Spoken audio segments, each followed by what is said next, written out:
Kitab Mazmur pasal 10. Lanjutan Allah pelindung orang-orang saleh.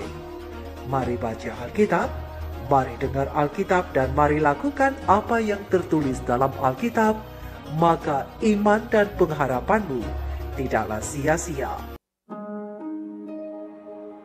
Mengapa Engkau berdiri jauh-jauh, ya Tuhan, dan menyembunyikan dirimu dalam waktu-waktu kesesakan?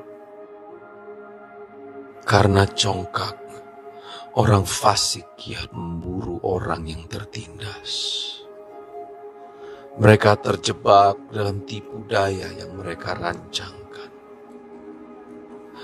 Karena orang fasik memuji-muji keinginan hatinya, dan orang yang lobah mengutuki dan menista Tuhan.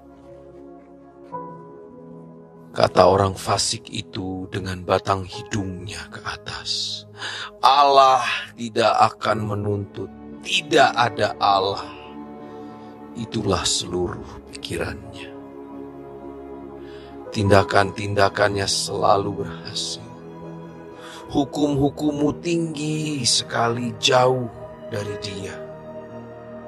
Ia menganggap remeh semua lawannya. Ia berkata dalam hatinya, aku takkan goyang, aku tidak akan ditimpa malapetaka turun-temurun. Mulutnya penuh dengan sumpah serapah, dengan tipu dan penindasan. Di lidahnya ada kelaliman dan kejahatan. Ia duduk menghadang di gubuk-gubuk. Di tempat yang tersembunyi ia membunuh orang yang tak bersalah. Matanya mengintip orang yang lemah. Ia mengendap di tempat yang tersembunyi seperti singa di dalam semak-semak. Ia mengendap untuk menangkap orang yang tertindas. Ia menangkap orang yang tertindas itu dengan menariknya ke dalam jaringnya. Ia membungkuk dan meniarap.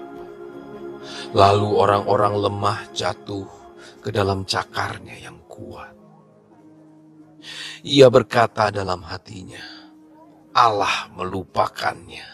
Ia menyembunyikan wajahnya dan tidak akan melihatnya untuk seterusnya.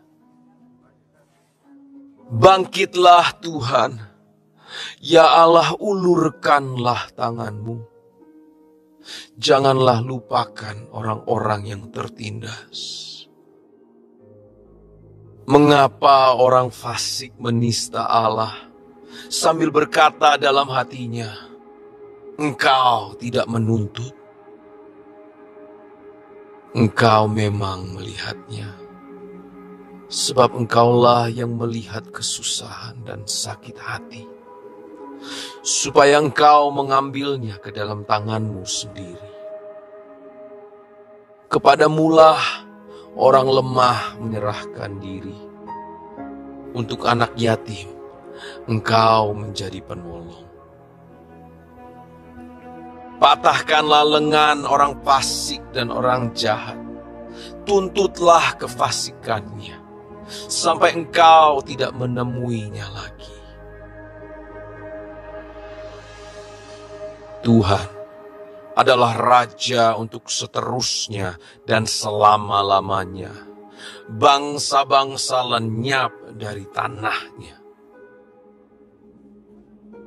Keinginan orang-orang yang tertindas telah Kau dengarkan, ya Tuhan. Engkau menguatkan hati mereka. Engkau memasang telingamu untuk memberi keadilan kepada anak yatim dan orang yang terinjak. Supaya tidak ada lagi seorang manusia di bumi yang berani menakut-nakuti.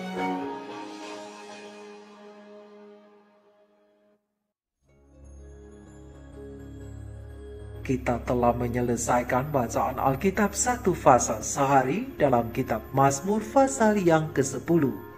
Sedikit perenungan melalui pasal ini tentang saat Tuhan terasa begitu jauh.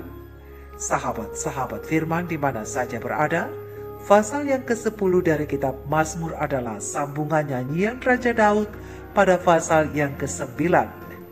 Kilas balik pasal yang ke-9, pemazmur bersyukur karena pertolongan Tuhan pada masa lampau. Tuhan telah mengalahkan musuh-musuhnya.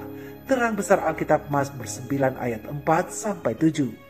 Pemazmur juga meyakini bahwa Tuhan akan bertindak adil di ayat yang ke-8 dan 9, sehingga orang benar dapat bersandar kepadanya, ayat yang ke-10 dan yang ke-11.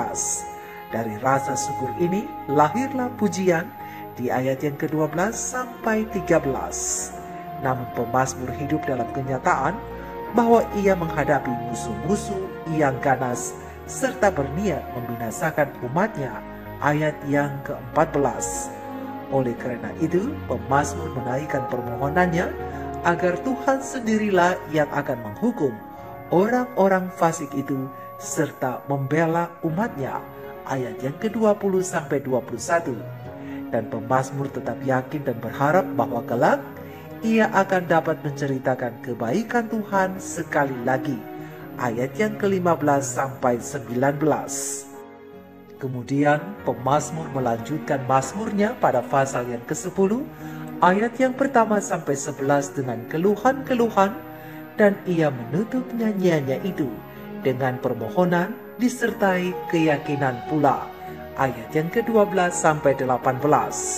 Sahabat-sahabat firman, saat berada dalam kesesakan, tekanan, dan juga perlakuan yang tidak adil dari orang lain, hampir dari setiap kita akan bersikap tidak sabar dalam menantikan Tuhan bertindak. Kita berkata, "Mengapa Engkau berdiri jauh-jauh ya Tuhan, dan menyembunyikan dirimu dalam waktu-waktu kesesakanku?" Terang besar Alkitab Mazmur 10 ayat 1. Bahkan terkadang kita berani mempersalahkan Tuhan karena merasa ia tidak segera turun tangan memberikan pertolongan atas pergumulan yang kita hadapi. Akhirnya yang keluar dari mulut kita hanyalah keluh kesah dan persungutan. Sikap demikian tentunya tidak membuat kita menjadi orang yang belajar mengerti kehendak Tuhan dan mensyukuri atas segala sesuatu yang terjadi dalam hidup ini. Karena itu Yakobus menasihati kita, kamu juga harus bersabar dan harus meneguhkan hatimu. Janganlah kamu bersungut-sungut. Sesungguhnya hakim telah berdiri di ambang pintu. Terang besar Alkitab Yakobus 5 ayat 8 dan 9. Dalam menghadapi ketidakadilan dan penindasan, marilah kita belajar tetap bersabar. Kita harus percaya bahwa apapun yang menimpa kita dan apapun yang diperbuat oleh orang lain terhadap kita tidaklah luput dari pengawasan Tuhan. Sebab sesungguhnya Tuhan memasang telinganya untuk memberi keadilan kepada anak yatim dan orang yang terinjak. Terang besar Alkitab Mazmur 10 ayat 17 dan 18. Oleh sebab itu, sahabat-sahabat firman, marilah kita serahkan beban kita semuanya kepada Tuhan, karena Dia adalah hakim yang adil. Sekalipun untuk seketika lamanya, kita harus bertekun dan bersabar dalam pergumulan. Tetaplah percaya bahwa akan datang waktunya, keadilan dan kebenaran menjadi bagian hidup kita. Kesabaran akan mendatangkan berkat dan pemulihan dari Tuhan. Mari kita renungkan ini bersama. Tuhan Yesus memberkati. Shalom.